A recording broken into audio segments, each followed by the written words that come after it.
first off, suggesting that a liberal has brain damage, how can you tell?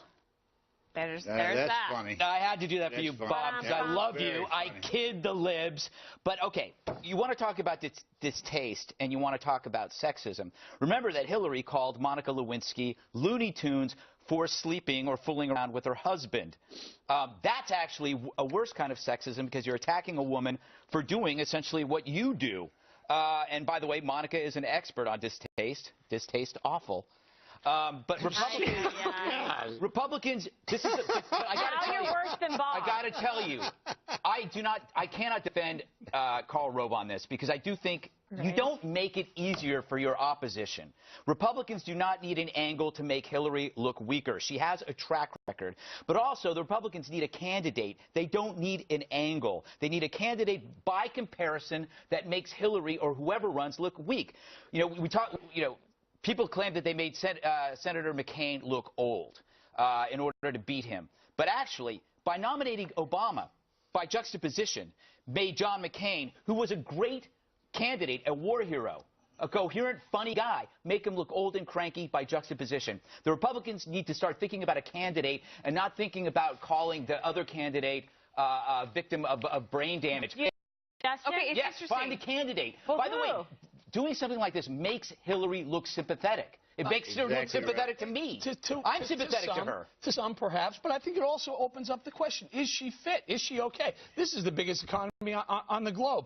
And also, can we just talk about the hypocrisy for a minute? You outlined it a little bit in the sound bites, but remember Michelle Bachmann was running for president. They said, oh, she had headaches, and she released her medical records. Said, oh, she's not fit to be president. She has headaches. Who knows what's going to happen? Yeah. Or remember when that was from the right and left. Right. Well, okay, fair enough. Remember Mitt Romney didn't pay. They throw these nuggets out. Right. They do this thing all the time. But isn't it a legitimate, Eric? Isn't it a legitimate question about someone's health? It is. I think what Karl did was purposeful and brilliant. I think Karl, one thing that every presidential candidate, from as long as I can remember, has been put through. It's the #1 question: are you healthy enough to run? Well, I will tell you, Karl is brilliant, but I was his spokesperson for many, many years. I think he gets a little bit too much credit. Are you saying you're more brilliant? For being strategic on some of these things. This is a wonderful topic for the media because it basically, on the freeway to Hillary's failures, this was an off-ramp to talk about how petty the opposition is when we could be focusing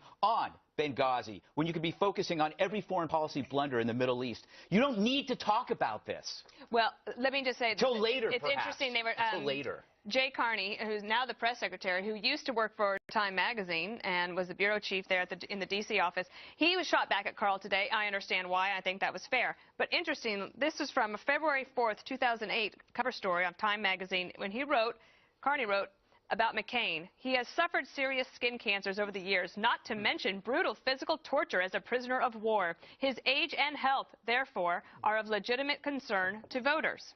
So to your point, Bob, that it's legit. Okay. I'm going to ask, Eric, you brought up something that is a good talking point as we leave before we leave here to the B block. One of the things that Howard Fineman and others on the left have been saying today is that this is all part of a Republican strategy to make her look weak, that they try to throw things out there. But remember when Harry Reid suggested on the Senate floor that Mitt Romney had never paid taxes and not paid his taxes? Exactly my last point. So we're tracking? We are tracking exactly the same. So it's common political practice. Now, Karl's getting a lot of heat because maybe of the timing. Maybe he said it was too soon. But why, if not now, when? We've got 1 minute left. I think you wait until the idea of health comes up. So you're saying it matters. It matters. Is a good point. It matters. In fact, he might be right. If she decides not to run, Karl Rove could be right all along. It's just that when you have serious issues and you're building up to a midterm election, why look petty? Yeah, but you're not going to scare her away unless she really does. I don't think he said it because but of you know, that. You know, with this that goes back intention to at all. you all are probably too young to remember this, but there was a guy by the name of Thomas Eagleton who was picked for George McGovern's running mate, and it was discovered during the convention that he had electric shock therapy, and after that, everybody's health was wide open. That's right. Okay.